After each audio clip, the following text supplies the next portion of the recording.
Hi, everyone. Thanks for joining today. We'll be talking a little bit about building offers.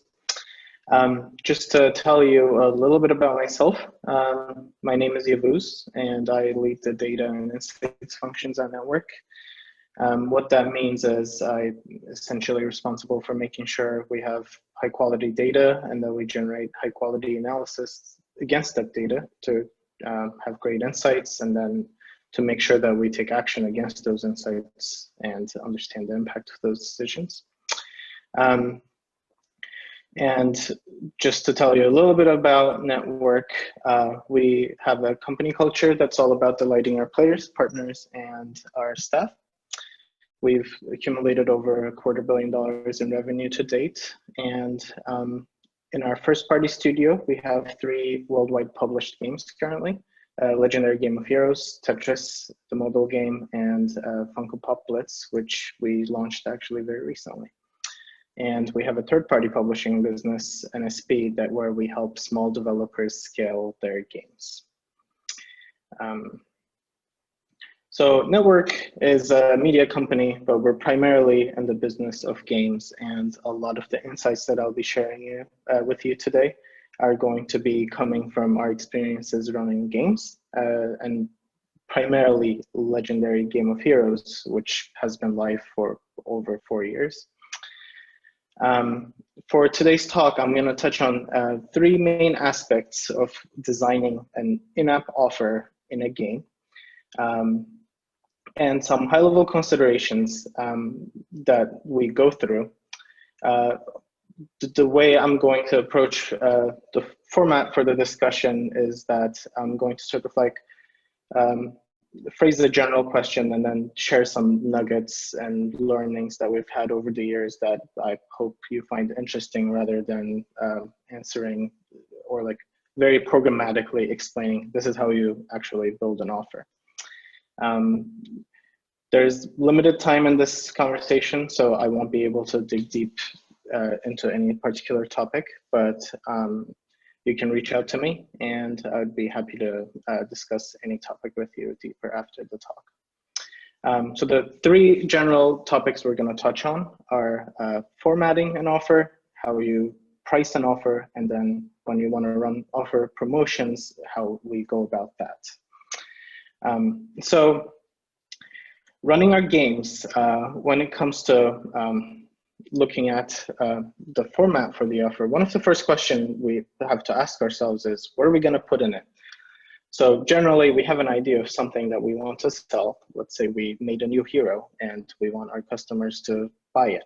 We have to decide whether we're going to sell it individually as an item directly, whether we're going to bundle it with a bunch of things, such as other in-game currencies or other heroes, and whether we're going to put it in a loot box, for example, with other heroes, where people may get that with some probability chance, but not for. Now, having made this decision for hundreds of offers over the years, something that we've learned, at least for our games, is that and you see this in many other games as well, loot box format generally performs really well in terms of driving monetization.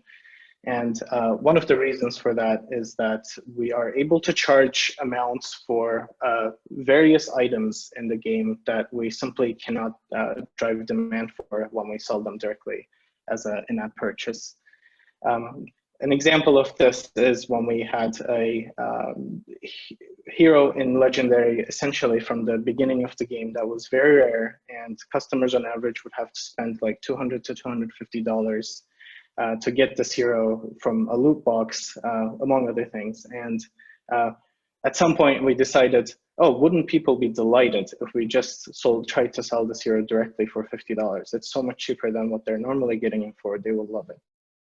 The $50 price tag as a direct purchase, people were not willing to pay it. Something that we've learned also is that loot boxes themselves can alienate a certain type of customer who are very uncertainty averse. So something that's been really effective for us is to bundle loot box pool with some guaranteed rewards. So when we layer in certain guarantees, such as this specific hero and an additional random hero, for example, we find that people go deeper into our loot boxes. Now, once you've decided what you're going to put in your offer, the next thing you're really asking yourself is how to distribute it. And some of the things that we do, for example, are whether it's a direct offer, which means essentially you buy it and you get it immediately. There's pass as an option, which is common, and you see it across many games and some non-game apps too, where essentially you purchase something. It is still formatted as an in-app purchase from a technical perspective, but it gives you something over time. For example, imagine a pass that gives you 200 gems every day that you log into the game. And finally, there's subscriptions as an option, which is a very common monetization mechanic, especially for apps and definitely for many, many games. What we've learned in this area is that passes are great, especially for driving retention. But we had a phase when we layered so many passes on top of each other that we saw really diminishing marginal returns. One of the downsides of selling a pass is that people simply don't value something a week from now as much as they value something today. So you have to put a significant discount on it for people to be willing to purchase it. So what we found is that if you have one compelling everything else, as long as they synergize with it, is better as a direct offer. Another interesting learning that I was surprised by was that subscriptions are great, right? Because your app is able to automatically charge customers again. So when you have something that is like a weekly or monthly cadence in terms of the contents of the offer, it might make sense to just automatically go the subscription route. What we found is that actually subscriptions can also introduce a bit of a friction in purchasing. So the same exact content sold as a direct in-app purchase that doesn't renew itself can actually convert more payers than a subscription, which people sort of, at least to our experience, seem to be thinking a bit harder about before buying into it. So depending on the specific offer you're putting together, you might not want to immediately jump to the subscription option, actually consider whether as a direct purchase, you might have more success. And lastly, there's a question of what should it cost? And this is not really referring to the price, but the currency. So in games, we have a lot of virtual currencies, and it is very traditional to sort of think about games in terms of virtual currencies. But if you just subscribe to a very traditional worldview, you might think that, okay, every single game has to have some hard currency, for example, gems that you might buy with directly with your dollars, and then you go spend those gems on buying things in the game. There's no reason it actually has to work that way. In our experience, what we've learned over time is that this switch from a real currency spend like dollars to a virtual currency spend really becomes valuable in cases when people spend the virtual currency not immediately, but over time. So for example, if your customers are buying these gems and also getting them from free sources in the game over time and sitting on some balance and every so often making a decision to like spend it on something like a booster, it actually helps over charging direct dollars for those purchases. On the other hand, in Legendary, for example, there was a moment at which we essentially switched 40% of our weekly monetization from happening through gems to direct in-app purchases. And we saw virtually no meaningful change in how people were interacting with the software. And the reason for this is that the way at least live events work in Legendary is that Game of Heroes is that when people buy gems, they almost spend them immediately. And the experience is like going to the arcade, buying a bunch of coins, and then inserting all coins at once into one game, and then having to go back, buying more coins for the second game. In that situation, you can imagine how the fact changing your quarters for coins isn't really making much of a difference. If anything, we were essentially just making it more difficult for people who just wanted to pay for this content by adding more clicks and more steps to getting to what they wanted. So just by converting directly to in-app purchases for dollars, instead of having the gem as a medium step, we were able to successfully sell them the same things. So it's really important to think about critically whether you actually benefit from the virtual currency design or whether that's just causing your customers more clicks. Now, that was talking about the formatting of the offer, what's going to be in it, and what kind of currency it should cost, and whether it should be a subscription. Next up, I want to touch a little bit about how we think about pricing an offer. Now, there's traditional marketing pricing I can give you, like competitor-based or value-based, but ultimately the actual price of the item will depend on your economy, design, or your product. But one insight I think we employ in almost all offer design that we do at N3TWORK that I think is fairly generalizable across games as well as other types of apps, is that there's price sensitivity in this world, right? So this is essentially an Econ 101 graph for the relationship between price and demand. The higher the prices for an offer, the lower the demand's gonna be. And the lower the price, the higher the demand's going to be. And there's a ton of value in being able to price discriminate in a way that can touch as many points along this curve as possible so that you maximize the area underneath it and drive as much revenue as you can. Now, there's two main ways in which we think about this and achieve this in our games. One of the first ways is personalizing prices. We have found over time that when we treat everyone equally, we don't have the same revenue generation that we can achieve otherwise. Very, very early into install, usually the kinds of variables we look for are things along the lines of the geo that the customer is from, or the type of device that they have that might give us a sense of their wallet size and budget. However, as they get deeper into the games and we start seeing more behavior and less demographics, we start utilizing that information. One example is that for the longest time, we had a single offer in Legendary that for $50 age lapsed payers that used to pay to play and had stopped for at least a month.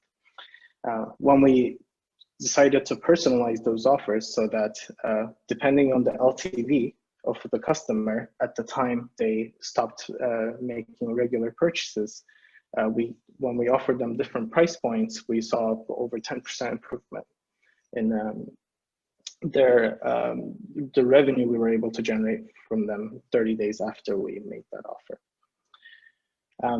The second way we price discriminate in our games is to essentially break the purchase experience down to smaller bits so that people, depending on their wallets, can sort of self-select. What does that mean? For example, when we're selling a deck of heroes every week that consists of 5 heroes and 2 relics, we allow customers to dig into that as much as they want by gacha, and they make incremental purchases. So I might spin the gacha box once for only 500 gems and get maybe only one of the heroes, or I can keep spinning it and get a more complete set. Now, one interesting thing that we learned here that wasn't as obvious to me is that we found step-up plans to be extremely valuable in driving desirable behavior from especially the high-value customers. So imagine the scenario where I'm someone who's willing to spend $500 this week in this app.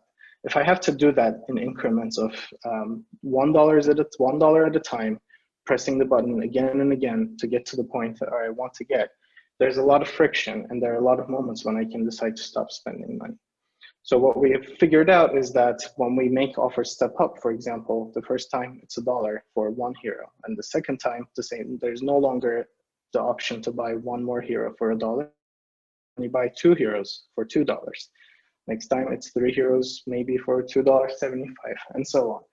What we found is that by making those steps bigger and bigger incrementally, we can get our high value payers to the ultimate amount they're willing to spend more quickly, which ultimately also helps with generating more revenue from them. When you do this, you do take a small risk in losing some of the revenue from other customers who might not be willing to take that full step, but maybe willing to spend some portion of it. So the way we handle that is that we just introduced limited offers that you can buy only once among these steps. For example, if you spend $3 to get 3 heroes and you're no longer willing to spend $4, we'll instead just give you a one-time offer to spend $2 more to get two more heroes, and it ends there. We try to skim the margins from every customer and try to get as close to as possible what they're willing to pay. So those are the things I wanted to touch on briefly about how we think about pricing. And then when it comes to promotions, in almost every company, there are some moments when you look at the revenue picture and you're like, is there anything we can do over the next week to close some of this gap so that our Q2 looks the way we want it to? And that can often lead to someone asking the question, should we just turn on a sale and generate some revenue? Now, when you have an offer and you're trying to put a promotional layer on top of it, one of the things that you're going to have to ask yourself is it going to be limited time? Come in and get 20% off, or is it going to be persistent? Like buy one, get one free every day. What we found in our experience is that limited time purchases work best for our games. Part of the reason we believe, this doesn't necessarily mean it generalizes to all kinds of products, but I think at least for virtual products, there's a compelling reason for that to be the case, because nothing has inherent value and everything's contract between the company and the customer. So when you substantially change the price of an offer for good, the people will also adjust their reference prices to value the item at that value. So whenever we made a discount that lasted over a month, we've seen essentially the most positive impact of it go away within the course of 2 or 3 weeks. And we were never able to spend as much as, never able to generate the same revenue again at the original price once people got used to that price. When it comes to persistent discounts, one case that we did find useful is when you sell it as a consistent value proposition for another offer in your game. For example, if you have a subscription and people who are active subscribers consistently get 10% off of this other thing that you're selling in your app, then we've found that to be somewhat successful. But in general, would suggest sticking with limited time discounts.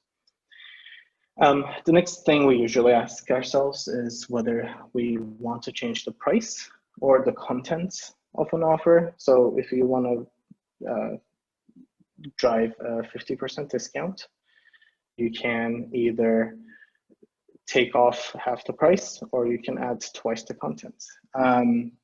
What we have found in our experiences, so we initially in Legendary, we used to do discounts on the price. And what we found is that we were not really able to generate much more incremental revenue. People would just buy the amount they needed at a slightly lower price, maybe just a little over. So our second iteration on that was, let's actually try a bonus scheme where we keep the price the same, but add more content, so like more gems, and see if we can sell more gems that way. when we did that, what we found was that we generally did generate more revenue immediately, but people essentially hoarded those additional contents that they bought such that it hurt revenue in the future. So we were looking for a way to combat that. So one thing we figured out works really well is purchase limits on discounts. So when you're selling something that is repeat purchasable and you put it on a sale, you almost certainly want to put a purchase limit on it, because often the benefits you get from lower spenders changing their mind to spend, seeing the discount, is easily outweighed by the amount your big payers can accumulate just by repeat spending at that discount amount, and who are people who would have spent at full price if that was, you know, still the only option. I think finally, most recently, the way we're doing promotions on price that seem to be most effective for us is to change the contents, but not even changing the contents by just increasing the amount of content of whatever's in your offer, but bundling it with something else. So for example, if we have a 10,000 gem offer for $100, instead of adding another 2,000 gems to it, add a guaranteed hero or another content from inside the game. And what we found is that that usually leads to the revenue bump that we hope to see from a sale, without as much of a consequence in terms of a hangover driven by people buying more gems than they're willing to spend and simply not spending more the next week. Another thing that we found really useful is creating peer pressure. Sometimes when we run sales, what we will do is layer in additional content, not for you personally, but something you can gift to another person. So for example, if you get 10,000 gems for $100, you get 10,000 gems and let's say 1,000 gems you can gift to another person who is in your clan in the game. And what we found is that that sort of gift mechanic can actually add a lot of value to people in social groups. In most games, including ours, there's a good mixture of people in social groups in terms of their willingness to spend in wallets. And there's a lot of value in simply, as a big spender, having that pride of like helping other people in your social group out. And that can significantly improve your motivation to spend on a specific offer. Yavuz, I hate to interrupt, but we are unfortunately out of time, and the next session is about to start. Are you going to be available in one of our speaker rooms in the networking area for a while? Yeah, I'll drop in, and that was my last slide. So thanks for listening. Perfect timing. I'm happy to take any questions offline or in the room that I'm about to join. Excellent, thank you. And then for people who aren't able to make it into the networking lounge, what's your email address or the best way to get in contact with you outside of? It's Yavuz at N3TWORK.com. You can just find my first name from the speaker bio. It's Yavuz, and then just at N3TWORK.com. And that's a network with 3, like in the awesome. Yeah, thank you so much, Yavuz. Have a good day. And everyone else, we will be starting the next session in just a second.